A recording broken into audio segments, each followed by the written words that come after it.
Bonsoir à tous, bonsoir à toutes. Merci de vous connecter. Encore cet après-midi, soyez bénis au nom de Jésus. On attend quelques connexions et on commence le message de cet après-midi. Mon meilleur ami,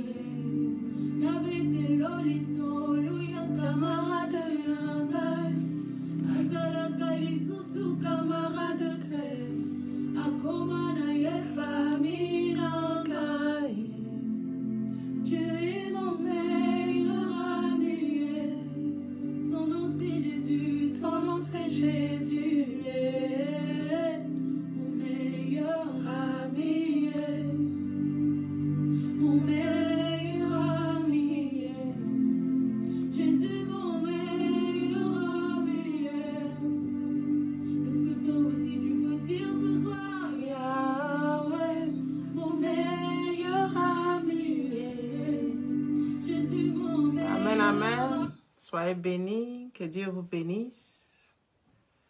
Amen. Que Dieu vous bénisse. Je suis la servante de Dieu, Amandine Dapriao, du ministère Jésus, l'eau de vie. Amen. Que le Seigneur vous bénisse. Et notre message cet après-midi est intitulé « La tente d'assignation ». Donc, nous continuons, j'allais dire, avec ce message-là que nous avons commencé il y a déjà quelques semaines. La semaine dernière, on a vu le lieu secret. On va continuer le même message cette semaine. Nous allons prendre maintenant quelques instants et demander la grâce de Dieu pour ce message. Seigneur, nous te prions, nous t'élévons, nous te magnifions, nous te confions ce moment, Seigneur. Nous prions que tu viennes consumer le sacrifice que nous sommes au nom puissant de Jésus. Amen. Amen. Je prie vraiment que ce message-là vous fasse du bien. Donc, comme je le disais tantôt, nous continuons avec la tente d'assignation. Pour rappel, la semaine dernière, nous avons parlé donc du lieu secret. Nous avons continué donc avec notre message. Nous avons d'abord fait la synthèse sur tout ce dont nous avons parlé les dimanches précédents, parce que nous avons vu déjà ce message en 3 parties. La 4e partie, c'est dimanche dernier, et aujourd'hui, nous verrons donc la 5e partie. Exode 33, le verset 7, la Bible nous dit ceci.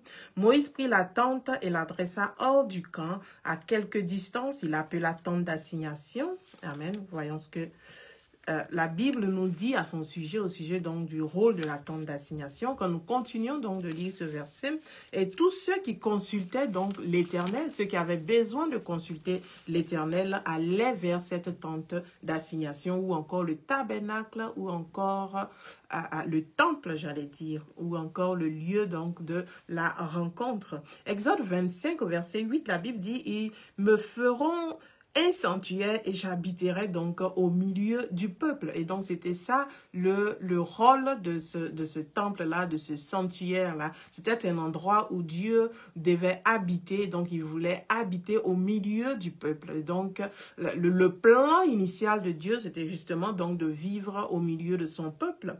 Et donc ce plan-là n'a pas changé. Alléluia, ce plan n'a pas changé. Et donc dans notre étude, nous essayons donc d'adapter le modèle donc de la tente d'assignation sur le modèle de vie que nous avons aujourd'hui en tant qu'enfants de Dieu. Et comment est-ce que la tente d'assignation, ou du moins l'étude de la tente d'assignation, l'étude de ce modèle-là, du temple-là, peut nous aider aujourd'hui dans notre marche chrétienne. Donc c'est une étude vraiment pour actualiser donc la tente d'assignation, le modèle que Dieu avait donné donc dans le temps à Moïse, afin de l'appliquer à notre vie aujourd'hui et de pouvoir comprendre ce que Dieu veut de nous et pouvoir donc rencontrer Dieu, parce que c'était ça le plan initial, donc aller dans le lieu secret dont nous avons parlé la semaine dernière et rencontrer Dieu.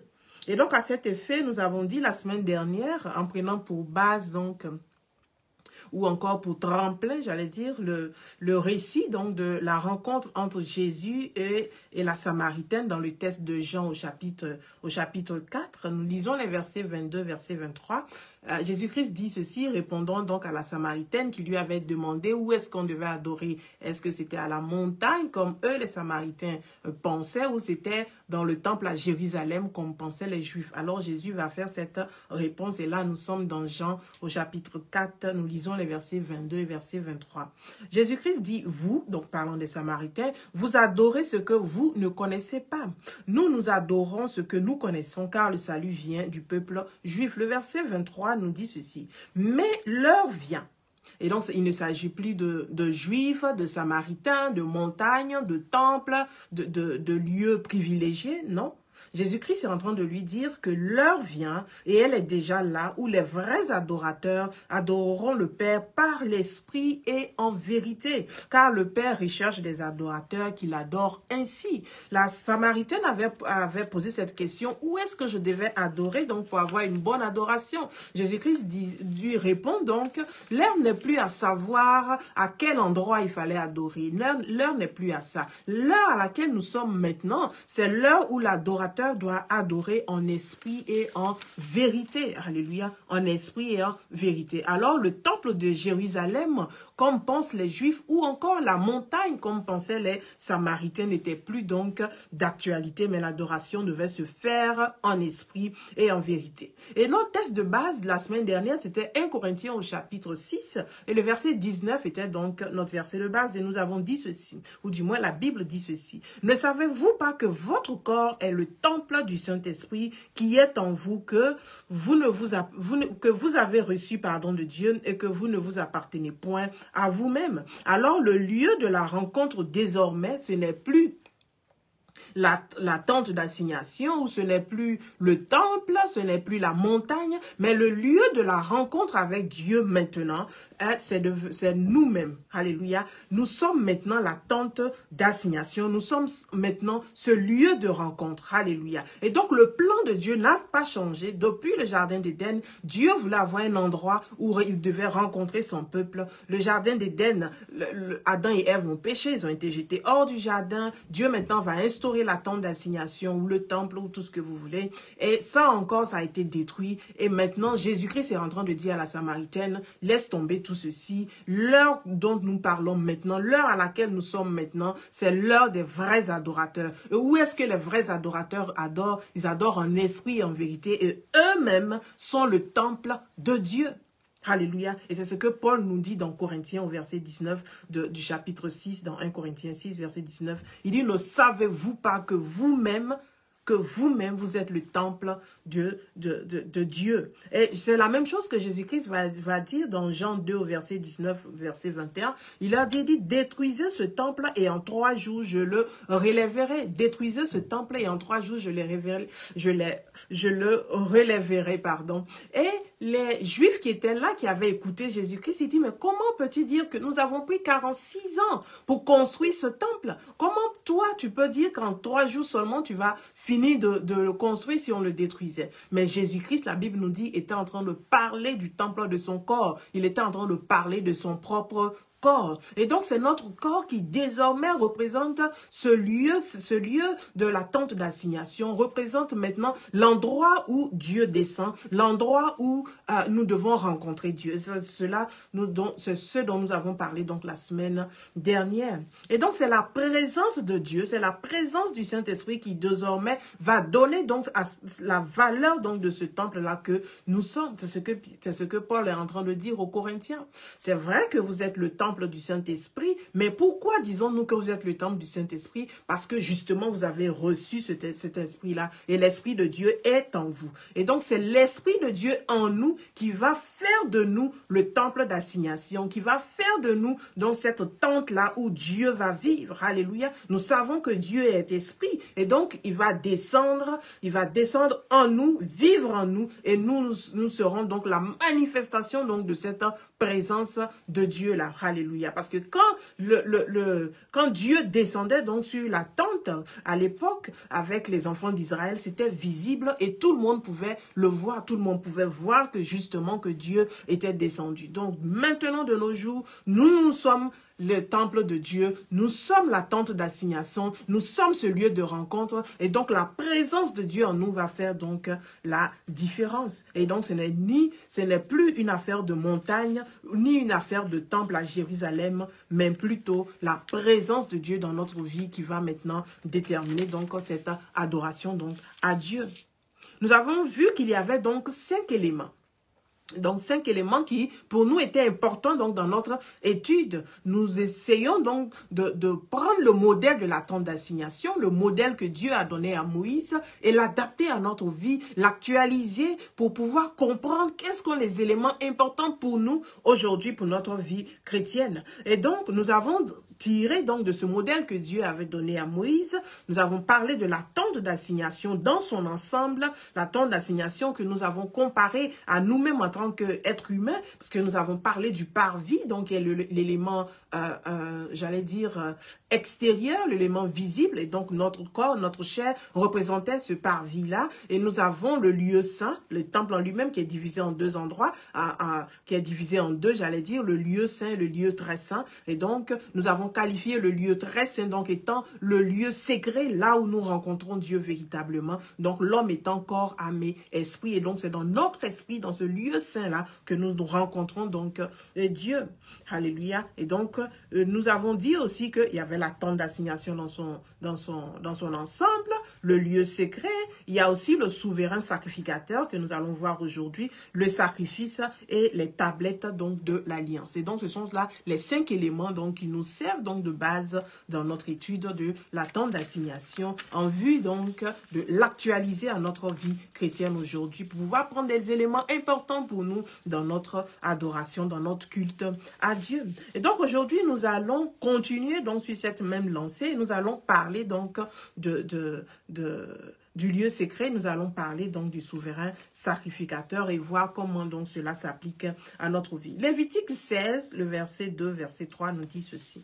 Lévitique 16, verset 2, verset 3. L'Éternel dit à Moïse, « Parle à ton frère Aaron afin qu'il n'entre pas en tout temps dans le sanctuaire ou au-dedans du voile, devant le propitiatoire qui est sur l'arche, de peur qu'il ne meure, car j'apparaîtrai dans la nuée sur le propitiatoire. » Et donc, c'est l'endroit dans lequel Dieu apparaît, donc c'est le propitiatoire dans le lieu secret, dans le lieu très saint, j'allais dire. Et donc, voici, Dieu va lui dire maintenant, voici de quelle manière Aaron entrera dans le sanctuaire. Il prendra un jeune taureau pour le sacrifice d'expiation et un bélier pour l'holocauste. Et donc, non seulement Aaron, il faisait partie donc des Lévites, il était donc le souverain sacrificateur, c'est lui seul qui avait le droit donc de rentrer dans ce lieu très saint-là et apporter donc le sacrifice d'expiation, le sacrifice pour l'holocauste, alléluia. Et donc, c'est Aaron qui était le souverain sacrificateur. Alléluia, il était donc le seul habilité à rentrer donc dans ce lieu secret-là, dans ce compartiment-là secret du temple. Donc, en premier lieu, nous avons le souverain sacrificateur lui-même. Et le souverain sacrificateur devait rentrer dans le temple une fois par année. Alléluia. Dieu est en train de dire, il n'a pas le droit de rentrer dans le lieu très saint n'importe comment. Mais une seule fois par année, le souverain sacrificateur devait rentrer dans ce lieu-là et avec un sacrifice. Et donc, il fallait rentrer avec une victime donc expiatoire, une victime donc qui allait servir donc à éponger non seulement les péchés du peuple, mais les péchés aussi du sacrificateur, du souverain sacrificateur lui-même. Matthieu 5, le verset 17 nous dit ceci. « Ne croyez pas que je sois venu pour abolir la loi ou les prophètes. Je suis venu non pour abolir, mais pour accomplir. » Et donc, ce que Jésus-Christ est venu faire n'a pas changé ce que Dieu avait déjà donné comme ordonnance à Moïse. Il avait dit à Moïse que le souverain sacrificateur devait rentrer donc dans le lieu très saint une fois par année et il fallait donc avoir une victime, il fallait qu'il offre du sang, il fallait qu'il offre un sacrifice à Dieu. Et donc la venue de Jésus-Christ n'a pas changé ce fait-là. Et donc c'est ce que Jésus-Christ est en train de nous dire dans Matthieu 5. Il dit, ma venue n'a pas changé les lois, ma venue n'a pas aboli la loi que Dieu avait déjà donnée. Mais au contraire, en venant sur la terre, je suis venu maintenant pour l'accomplir, Alléluia. Et donc, toutes ces lois de l'Ancien Testament, de l'Ancienne Alliance, ne sont pas abolies parce que Christ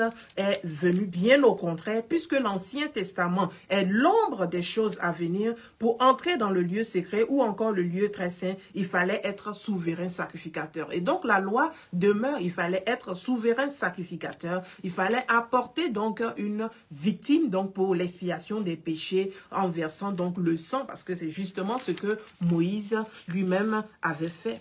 Alléluia. Et donc, nous allons lire dans Hébreux chapitre 9. On va lire les versets 6 jusqu'au verset 10. Et Paul, donc, est en train de parler aux Hébreux, donc, à ce sujet. Donc, lisons à partir du verset 6 de Hébreux 9. Alléluia. Gloire à Jésus. Et donc, nous sommes dans Hébreux chapitre 9.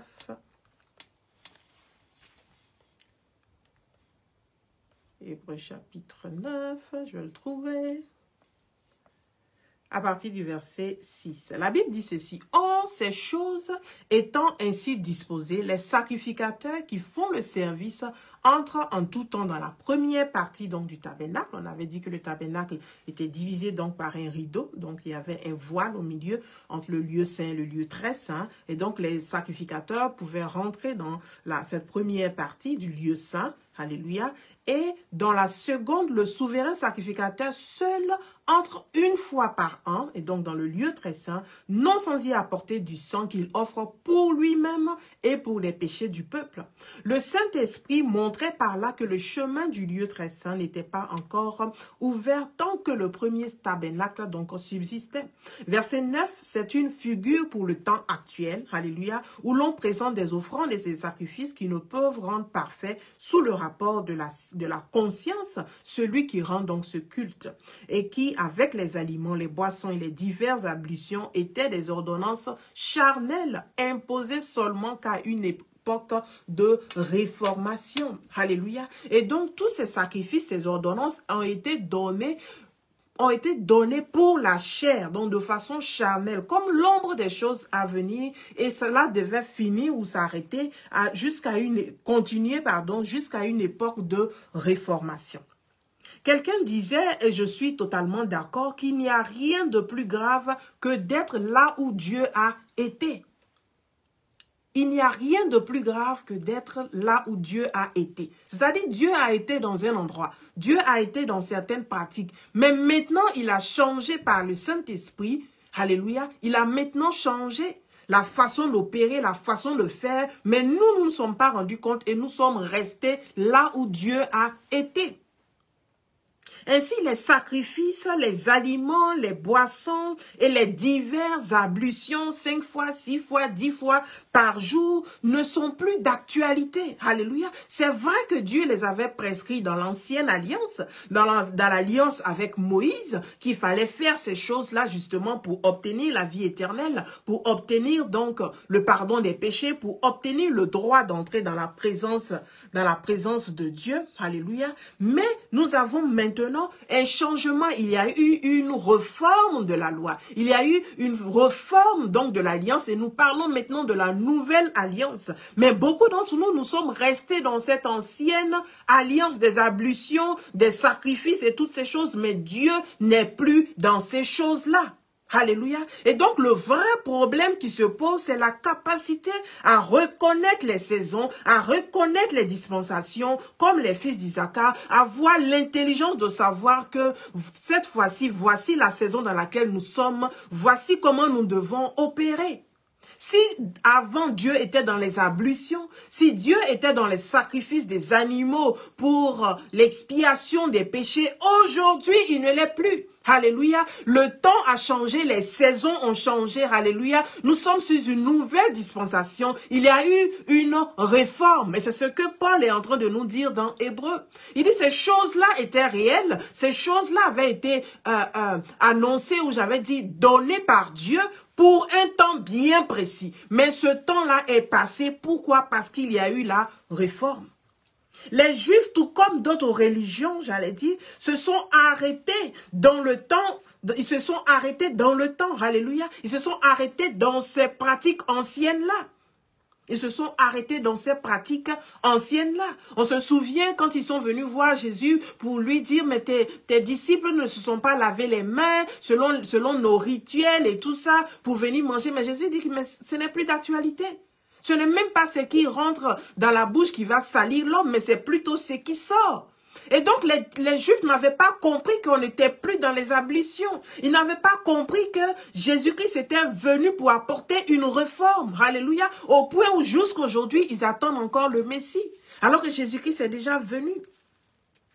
Jésus va leur dire dans Luc 12, on va lire les versets 56 et 57. Hypocrite, vous savez discerner l'aspect de la terre et du ciel. Comment ne discernez-vous pas ce temps-ci? Et pourquoi ne discernez-vous pas de vous-même ce qui est juste? Alléluia. Nous savons discerner des choses.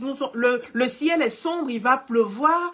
Alléluia. Nous pouvons lire ces choses-là. Mais quand la dispensation change, que ce n'est plus le temps des ablutions, que ce n'est plus le temps des sacrifices des animaux, nous ne pouvons pas comprendre ces choses-là et nous continuons dans ces pratiques anciennes, alors que Dieu n'est plus dans ces choses. Les ablutions, l'adoration une fois par année dans un seul endroit, les pèlerinages par-ci et par-là, les adorations sur la montagne, la circoncision dans la chair, toutes ces choses sont charnelles. Toutes ces choses sont charnelles et ne font plus partie donc de la nouvelle dispensation et nous devons discerner ces choses-là. Alléluia. Nous devons discerner ces choses-là. Que Dieu n'est plus dans les ablutions, que Dieu n'est plus dans les adorations, Dieu n'est plus dans les sacrifices des animaux. Il est sorti de là, c'était sous l'ancienne alliance, c'était sous Moïse. Mais maintenant nous avons une nouvelle alliance avec le Seigneur Jésus-Christ. Je prie que les écailles tombent de nos yeux cet après-midi, que les écailles tombent de nos yeux ce soir, pour savoir que toutes ces pratiques religieuses ne nous emmènent pas vers le Père, ne nous emmènent pas vers Dieu, alléluia, parce qu'il n'est plus dedans. Parce qu'il n'est plus dedans. Et pourquoi il n'est plus dedans? Parce que l'ancienne alliance qui n'était pas parfaite a été remplacée par une plus parfaite. C'est l'alliance sous le Seigneur Jésus-Christ, l'alliance avec le Seigneur Jésus-Christ. Alléluia. Et quand nous continuons notre lecture dans Hébreux 9, quand nous continuons donc dans le verset 11, la Bible nous dit ceci. Mais Christ est venu comme souverain sacrificateur. Alléluia, souverain sacrificateur des biens à venir. Il a traversé le tabernacle plus grand et plus parfait qui n'est pas construit de main d'homme. Alléluia, le nouveau tabernacle, la nouvelle tente d'assignation, le nouveau temple, alléluia, où le souverain sacrificateur devait rentrer dans le lieu très saint une seule fois par année a été remplacé. Alléluia. Sinon, pourquoi on a besoin de remplacement si ce n'est que le nouveau que nous emmenons est mieux, est plus excellent que l'ancien? Alléluia. C'est pour cela que je m'attelle à vous dire cet après-midi de la part du Seigneur qu'il n'est plus dans les ablutions, il n'est plus dans les pratiques anciennes, il n'est plus sur les ordonnances qu'il avait données au temps de Moïse. Alléluia. Parce que maintenant nous avons le Seigneur Jésus-Christ. Mais Christ est venu comme souverain sacrificateur. Alléluia. Il a traversé le tabernacle plus grand et plus parfait, qui n'est pas construit de main d'homme, c'est-à-dire qui n'est pas cette création. Le verset 12 nous dit ceci. Et il est entré une fois pour toutes dans le lieu très saint.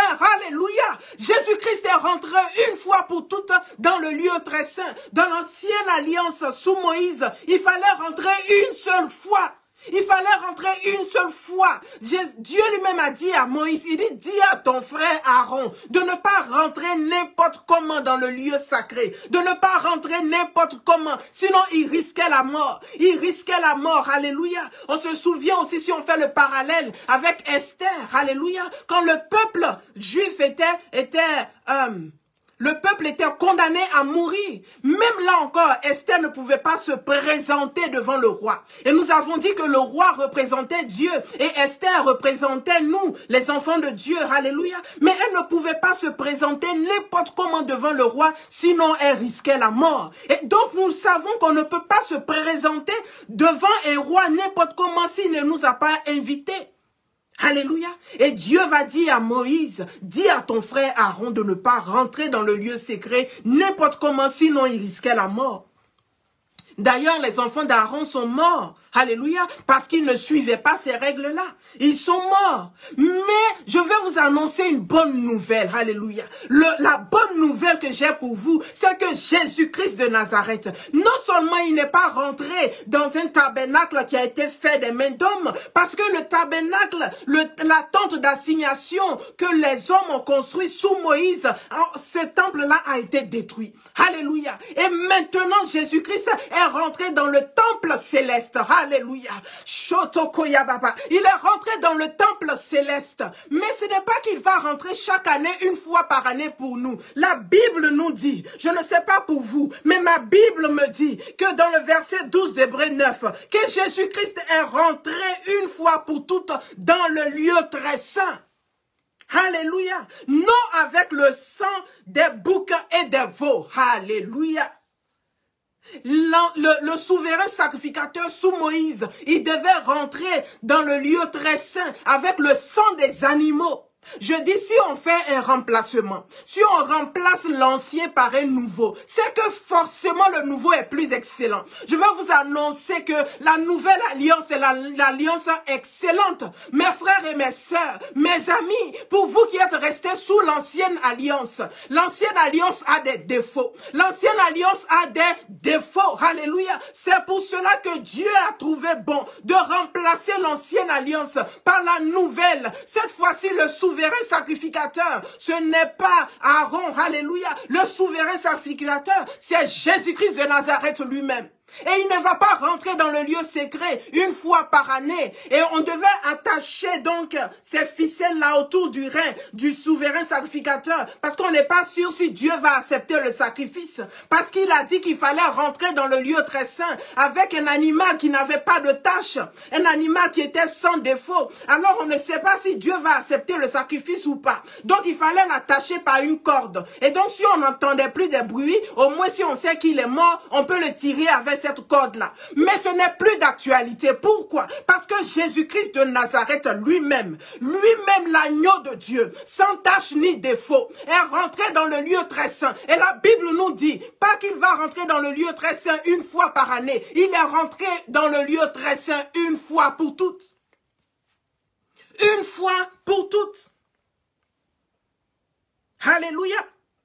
Non avec le sang des boucs et des veaux, mais avec son propre sang, ayant obtenu une rédemption éternelle. La rédemption est éternelle. La rédemption que le Seigneur Jésus-Christ a pour nous est éternelle. On n'a plus besoin de faire des sacrifices, des agneaux, des moutons, des brebis, de tout ce que vous voulez par année, afin d'avoir le pardon des péchés. Non, ce n'est plus d'actualité. C'était sous l'ancienne alliance. Alléluia. Une fois pour toutes, Jésus-Christ est rentré dans le lieu très saint. Il est rentré dans le lieu très saint pour toi et pour moi. Alléluia. Nous n'avons plus besoin de faire des sacrifices d'expiation. Parce que la Bible nous dit que la rédemption que Jésus-Christ a obtenue pour nous est une rédemption éternelle. C'est une rédemption éternelle. Le souverain sacrificateur, chaque année, devait se rendre au lieu très saint pour faire le sacrifice. Et on n'était même pas sûr si Dieu allait accepter le sacrifice. Mais Dieu va remplacer cette ancienne alliance par une nouvelle alliance. Paul nous dit dans Hébreux, s'il y a besoin de remplacement, ça veut dire que l'ancienne alliance a un problème. Ça veut dire que l'ancienne alliance a vieilli. Les ordonnances restent les mêmes, comme je vous l'ai dit au départ. Dieu n'est pas venu, Jésus-Christ n'est pas venu pour changer les lois. Donc les ordonnances restent les mêmes. Il faut un souverain sacrificateur, il faut aller dans le lieu très saint, dans le tabernacle, et il faut envoyer les animaux pour le sacrifice. Et donc ces éléments-là qui sont de l'ancienne alliance, les ordonnances de l'ancienne alliance, ces éléments de la loi vont demeurer. Mais maintenant, qu'est-ce qui va changer? Le souverain sacrificateur lui-même va changer et Jésus-Christ va prendre cette place. Maintenant, là, au lieu d'envoyer des animaux, qu'est-ce que Dieu va faire? Il va donner son Fils unique. Lui qui est sans tache, sans défaut, ni qui a commis aucun péché. Alléluia. Car si le sang des taureaux et des boucs et la cendre d'une vache répandue sur ceux qui sont souillés sanctifie et procure la pureté de la chair, et là encore c'est temporaire, combien plus le sang de Christ qui est par un esprit éternel s'est offert lui-même sans tache à Dieu, purifiera-t-il votre conscience des œuvres mortes afin que vous serviez le Dieu vivant. Alléluia. Et le verset 15 nous dit, dans Hébreux 9, verset 15, « Et c'est pour cela qu'il est le médiateur d'une nouvelle alliance, afin que la mort étant intervenue pour le rachat des transgressions commises sous la première alliance, ceux qui ont été appelés reçoivent l'héritage éternel qui leur a été promis. » L'héritage éternel qui leur a été promis.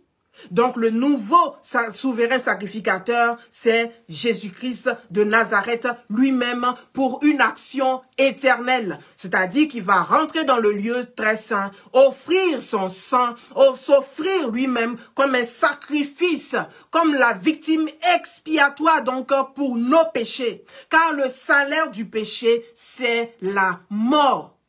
Le salaire du péché, c'est la mort. Et donc, un animal devait mourir, le sang devait couler afin que le péché soit expié.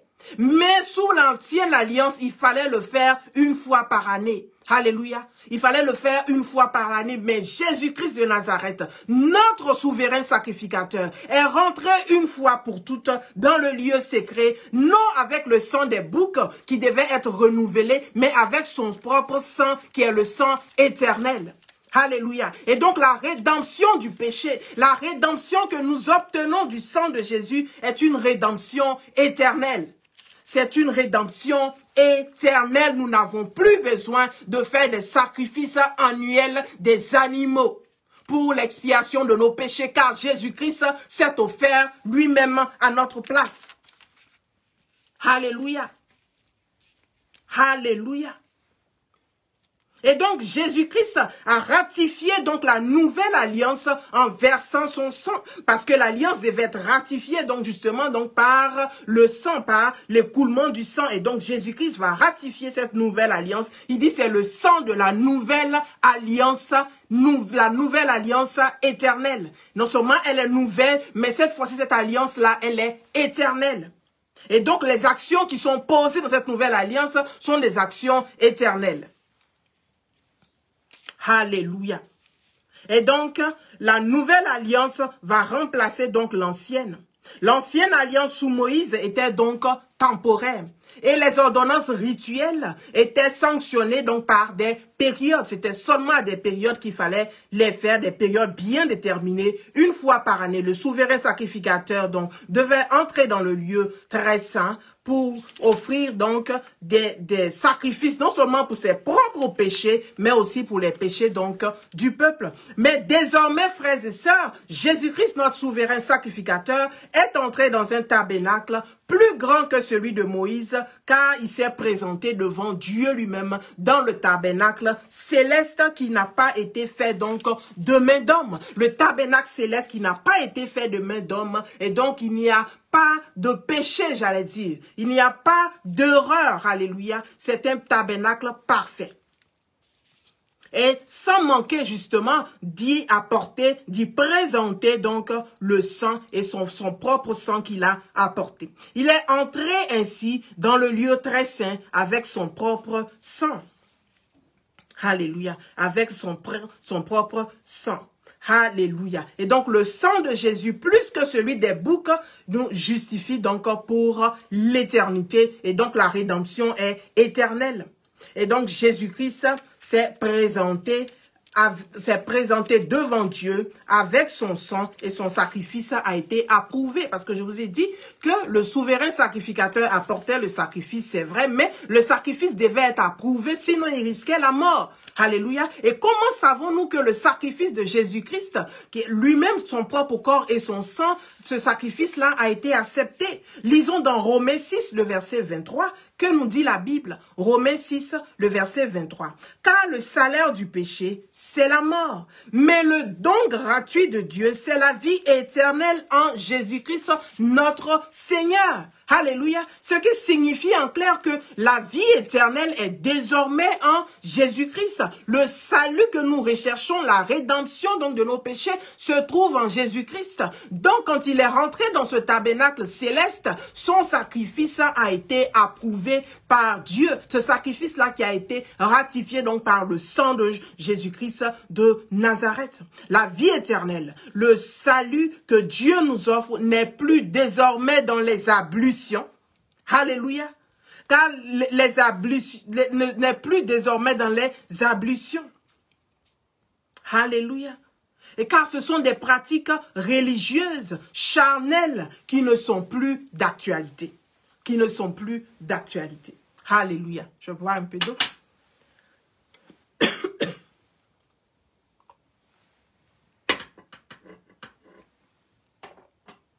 Alléluia.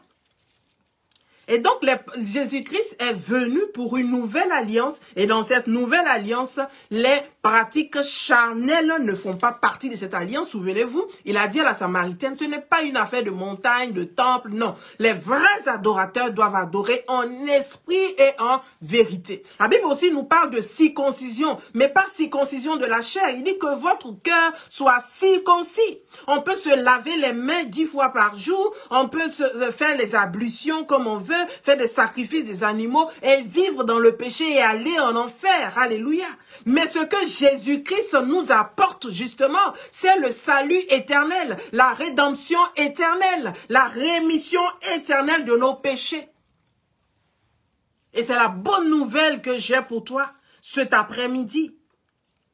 Les victimes expiatoires, les sacrifices de boucs, d'animaux, de taureaux, de pigeons, de tout ce que nous voulons, sont aussi donc de l'ancienne alliance sous Moïse. Mais plus que Moïse, alléluia, plus que le sang des animaux, nous avons désormais le sang de Jésus-Christ. Nous avons à notre disposition le sang du Fils unique de Dieu, le sang de Jésus. Et c'est en lui et par lui seul que nous avons le salut. Le salut ne se trouve plus dans les ablutions. Et là encore, c'était un salut temporaire parce que chaque fois, il fallait le refaire. Le salut ne se trouve plus dans les sacrifices des animaux. Alléluia. Ça encore, c'était temporaire. Le salut se trouve en Jésus-Christ. Lui qui est l'agneau immolé. Parce que Dieu a donné ses prescriptions à Moïse là, comme étant l'ombre des choses à venir, pour que le peuple s'habitue déjà à ce qui allait venir. C'est pour cela que Jésus-Christ les traite d'hypocrites. Il dit, mais vous avez appris toute la loi. Vous connaissez la loi, vous savez ce qu'il faut faire. Vous savez que pour les sacrifices des péchés, pour la rémission des péchés, il faut un agneau, il faut qu'il soit sans tache et tout. Mais vous n'arrivez pas à comprendre que je suis celui-là qui vous avait été promis. Je suis le Messie. Je suis celui-là qui doit mourir. Au point même, il va leur dire que détruisez ce temple et je le reconstruis en 3 jours. Ils n'ont pas compris, mais il parlait encore de lui-même. Il parlait de lui-même. Et Jésus-Christ, il s'est dit, mais attends, vous avez tout ce bagage, vous connaissez la religion, vous savez tout ce qu'il faut faire, mais vous ne comprenez pas que je suis le Messie. Vous ne comprenez pas que c'est moi qui dois vous sauver. Si pendant longtemps, tu as cru que les ablutions, 5 fois, 10 fois, 20 fois par jour, l'adoration donc dans les temples, les sacrifices étaient les choses qui donnaient la vie éternelle. Je veux t'annoncer une bonne nouvelle cet après-midi. Je veux t'annoncer une bonne nouvelle. Il y a eu une réforme, alléluia. Il y a eu une réforme de cette nouvelle alliance-là. Peut-être que tu n'es pas à jour, mais je vais te mettre à jour cet après-midi. Je vais te mettre à jour en ce jour pour te dire qu'il y a eu une réforme. La réforme réforme de la loi, la réforme de l'ordonnance qui avait été donnée sous Moïse. Maintenant, pour être sauvé, maintenant pour avoir la vie éternelle, maintenant pour avoir le droit à rentrer dans la présence de Dieu, il faut être sauvé par le Seigneur Jésus-Christ. Il dit, je suis le chemin, la vérité et la vie. Il est le chemin, pas l'un des chemins, il est le chemin. Il est le chemin. Jésus-Christ est le chemin qui mène à la vie éternelle. Jésus-Christ, par sa venue sur la terre, par sa naissance, parce qu'il est né d'une vierge, alléluia, et donc il n'y avait pas moyen, qu'il y ait donc la semence d'un être humain, parce que l'être humain déjà à sa naissance, il y a la semence d'Adam, et donc il est pécheur. Et donc Jésus-Christ ne pouvait pas naître par le biais de la semence d'un homme, sinon il n'était pas le sacrifice parfait. Mais comme il est né lui-même de l'Esprit de Dieu, quand Marie va demander à l'ange, mais je ne connais pas d'homme, comment est-ce que cela peut se faire? L'ange va lui dire que l'Esprit de Dieu viendra sur toi, alors tu seras enceinte. Donc Marie va tomber enceinte par le biais de l'Esprit, et donc il n'y a pas d'intervention de cette semence humaine, et donc c'est le sacrifice parfait. Et donc par sa naissance, alléluia, par sa naissance, par sa mort sur la croix, par le sang qui est versé, Jésus-Christ a rendu le sacrifice parfait, et c'est ce sacrifice qui a été approuvé par Dieu pour une rédemption éternelle. Si tu es dans une religion où on ne peut pas te dire que si tu es sauvé ou pas sauvé, alléluia, alors tu dois sortir de cette religion parce que ce n'est pas la bonne. Parce que ce n'est pas la bonne. Si tu es dans des pratiques où tu n'es pas sûr si tu es sauvé ou pas, parce que la Bible nous dit que l'Esprit de Dieu rend témoignage à notre esprit, car l'Esprit de Dieu c'est le témoin fidèle, il va rendre témoignage à notre esprit que nous sommes réellement enfants de Dieu. Étant enfants de Dieu, nous avons en nous donc ce salut éternel. Ce salut éternel qui vient par Jésus-Christ qui a donné sa vie sur la croix, parce que son sang est versé. Maintenant, même si nous sommes pécheurs, qui condamnera les fils de Dieu? Qui condamnera les enfants de Dieu? Il n'y a plus de condamnation pour ceux qui sont en Christ Jésus. Alléluia. Et donc, Jésus-Christ de Nazareth va venir mourir à la croix, verser son sang pour nous donner le salut. Nous n'avons plus besoin donc de chercher un souverain sacrificateur afin qu'il entre dans ce temple, dans cette tente faite de mains d'hommes pour offrir un sacrifice quelconque. Nous n'en avons plus besoin. Alléluia. Jésus-Christ de Nazareth, en venant sur la terre, a fait cette réforme. Paul dit aux Hébreux, il dit oui, ça c'était vrai. C'était les pratiques anciennes. Oui, c'était d'actualité dans le temps. Mais il y a eu une réforme.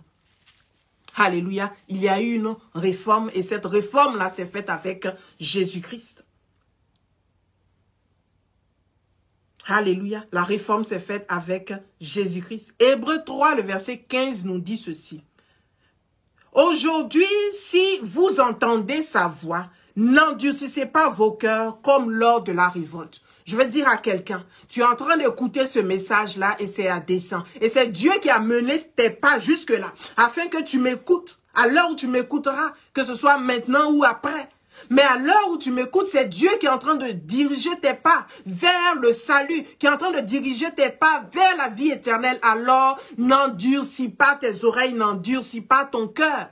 N'endurcis pas ton cœur, je te prie par les compassions de Christ, n'endurcis pas ton cœur. Ne reste pas dans les pratiques charnelles qui sont des œuvres mortes, des pratiques charnelles qui n'apportent que la mort. Ce que je te présente cet après-midi, l'évangile que je t'annonce cet après-midi, c'est l'évangile de vérité qui donne la vie. L'évangile de vérité qui donne la vie. Et donc si tu m'écoutes ces jours, et que tu te poses la question, tu te dis, mais j'entends quelqu'un dire en ce moment, mais que dois-je faire? J'entends quelqu'un dire, que dois-je faire? Lisons un peu dans Actes chapitre 8, verset 26 jusqu'à 39 pour répondre donc à cette question. Alléluia. Tu te demandes, qu'est-ce que tu dois faire? Tu as entendu l'évangile. Tu sais que la vérité est en Christ et qu'il faut sortir donc de ces anciennes pratiques. Alléluia. De ces ordonnances, j'allais dire charnelles. Et tu te poses la question, que dois-je faire? Lisons un peu. Dans Acte 8, verset 26. La Bible dit ceci. Un ange du Seigneur s'adressant à Philippe lui dit, « Lève-toi et va du côté du Midi, sur le chemin qui descend de Jérusalem à Gaza, celui qui est désert. » Il se leva et partit, et voici un Éthiopien, un eunuque, ministre de Candace, reine d'Éthiopie et surintendant donc de tous ses trésors, venu à Jérusalem pour adorer. Il se leva et partit, et voici un Éthiopien, verset 28, s'en retournait assis sur son char et lisait le prophète Ésaïe. L'Esprit dit à Philippe, avance et approche-toi de ce char. Philippe accourut et entendu l'Éthiopien qui lisait le prophète Ésaïe et lui dit, comprends-tu ce que tu lis? Il répondit, comment le pourrais-je si quelqu'un ne me guide? Et il invita Philippe à monter et à s'asseoir avec lui. Le passage de l'écriture qu'il lisait était celui-ci. Il a été mené comme une brebis à la boucherie, et comme un agneau muet devant celui qui le tend, il n'a point ouvert la bouche. Dans son humiliation, son jugement a été levé, et sa postérité qui la dépeindra, car sa vie a été retranchée donc de la terre. Verset 34, l'eunuque dit à Philippe, je te prie, de qui le prophète parle-t-il ainsi? Est-ce de lui-même ou de quelqu'un d'autre? Est-ce de lui-même ou de quelqu'un d'autre? Verset 35, alors Philippe, ouvrant la bouche et commençant par ce message, lui annonça la bonne nouvelle de Jésus. Parce que justement, Ésaïe était en train de parler de Jésus et de son sacrifice à la croix, de ce sacrifice-là qui va nous donner la vie. Et donc, ce message que je suis en train de te partager aujourd'hui, c'est le même message que Philippe a partagé donc à l'eunuque, éthiopien. Et donc le verset 36, comme il continuait sur le chemin, il rencontrait de l'eau et l'eunuque dit, voici de l'eau, qu'est-ce qui empêche que je ne sois baptisé? Philippe dit, si tu crois de tout ton cœur, cela est possible. L'eunuque répondit, je crois que Jésus-Christ est le Fils de Dieu. Il fit arrêter ce char, Philippe et l'eunuque descendirent tous deux dans l'eau et Philippe baptisa donc l'eunuque. L'eunuque n'a pas attendu, il a vu de l'eau et dit, mais qu'est-ce qui empêche? Je crois, alors baptise-moi. Le verset 39 dit, quand il fut sorti de l'eau, l'Esprit du Seigneur enleva Philippe et l'eunuque ne le vit plus. Tandis que joyeux, il poursuivit donc sa route. Alléluia. Et donc, Dieu va envoyer un ange à Philippe pour que Philippe aille enseigner l'eunuque. Pourquoi? L'eunuque était venu à Jérusalem pour chercher Dieu. Il était venu à Jérusalem pour chercher Dieu. Mais comment pouvait-il trouver Dieu à Jérusalem pendant que eux-mêmes ils avaient rejeté Jésus-Christ? Et comment l'eunuque pouvait chercher? Mais Dieu a vu son cœur. Alléluia. Dieu, voyant le cœur de l'eunuque, ne pouvait pas le laisser. C'est pour dire à quelqu'un que si tu cherches réellement le Seigneur, il va se laisser trouver. Parce que Dieu, pendant qu'on le cherche, il se laisse trouver. Il dit, cherchez-moi et vous me trouverez. Le seul critère, nous devons le chercher de tout notre cœur. Et donc, voyant le cœur de l'eunuque, Jésus-Christ, Dieu va envoyer donc Philippe vers l'eunuque éthiopien afin de lui enseigner la parole, afin donc de lui apporter l'évangile. Comme Dieu m'envoie cet après-midi vers toi pour t'annoncer l'évangile de Christ. Alléluia. L'eunuque qui servait donc la reine d'Éthiopie. Et là, c'est en Afrique. Alléluia. Et donc, les enseignements sataniques, j'allais dire, qui disent que c'est la religion des Blancs, c'est les Blancs qui l'ont apporté avec l'esclavage et tout ce que tu veux. C'est un enseignement qui vient tout droit de l'enfer. On voit là déjà, à cette époque, on parle de l'eunuque déjà qui avait annoncé, Philippien, qui avait annoncé l'évangile à l'eunuque éthiopien. Il partait où? En Éthiopie, qui est où? En Afrique. Et donc, quand quelqu'un reçoit le Seigneur, forcément, nous disons que quand il va arriver en Éthiopie, il va enseigner la parole. Comme la Samaritaine, justement, elle dit, venez voir, j'ai rencontré le Messie, j'ai rencontré un homme qui m'a dit toute ma vie et tout son village est sorti. Et donc, bien plus qu'un trésor, l'eunuque va aller à Jérusalem, lui qui est gardien des trésors, mais des trésors terrestres. Il va rencontrer quelqu'un qui va lui donner des trésors spirituels spirituel. C'est pour cela que Dieu va dire, Jésus-Christ va dire que certes il y a un homme de gagner le monde entier s'il perd son âme. Même si l'eunuque éthiopien est le gardien des trésors de la reine d'Éthiopie, mais s'il n'a pas rencontré Dieu, s'il n'a pas rencontré le Seigneur Jésus-Christ et qu'il n'est pas sauvé et qu'il meurt, il perd son âme. Et donc un trésor bien plus que les pierres précieuses de cette terre, un trésor bien plus précieux, c'est la parole de Dieu. Un trésor bien plus précieux, c'est Jésus-Christ lui-même que je suis en train de t'annoncer cet après-midi. Et ta question, que dois-je faire? Philippe va dire, il n'y a pas de problème. Si tu crois réellement dans ton cœur, dans ce cas-là, on peut te baptiser. Alléluia, on peut te baptiser. Et donc, Romains 10, le verset 9 dit ceci. Si tu confesses de ta bouche le Seigneur Jésus et si tu crois dans ton cœur que Dieu l'a ressuscité des morts, tu seras sauvé. Si tu crois réellement qu'il est le Fils de Dieu, tu crois qu'il est venu sur la terre pour sauver l'humanité, tu crois qu'il est mort à la croix, tu crois qu'il est ressuscité, alléluia, et que tu le confesses de ta bouche, tu crois fermement dans ton cœur, alors tu seras sauvé. Et donc à ta question, que dois-je faire? La réponse, c'est que tu dois confesser le Seigneur Jésus-Christ de ta bouche et le croire dans ton cœur. Alléluia. Alors je vais t'inviter à dire cette prière avec moi. Alléluia. Si tu veux donner ta vie au Seigneur Jésus-Christ. Alors Seigneur Jésus, je viens à toi ce jour, reconnaissant que tu es le Fils de Dieu, mort sur la croix et ressuscité afin que j'aie la vie. Je te demande pardon. Pardon d'avoir mené ma vie loin de toi jusque-là. Je t'accepte comme mon Seigneur et comme mon Sauveur. Viens et fais de moi ta demeure. Amen. Alléluia. Et si tu as fait cette prière avec moi ce jour, c'est la meilleure décision que tu puisses prendre de ta vie, de sortir des religions, de sortir des œuvres mortes, alléluia, mais de venir réellement au Seigneur Jésus-Christ, lui qui a pour toi la rédemption, lui qui a pour l'héritage éternel qu'il veut t'offrir, c'est l'héritage donc de la vie éternelle. Alléluia. Et donc, si tu as fait cette prière avec moi, je veux prier à mon tour que Dieu te tienne par la main. Je prie que réellement que Dieu te tienne par la main et qu'il te guide et qu'il te donne de comprendre la parole de Dieu. Parce que l'eunuque éthiopien était en train de lire les Écritures, il était en train de lire Ésaïe, mais il ne comprenait pas. Alléluia. Je prie que les écailles tombent de tes yeux qu'en prenant la parole de Dieu, qui est la Bible, la parole de Dieu qui est la Bible.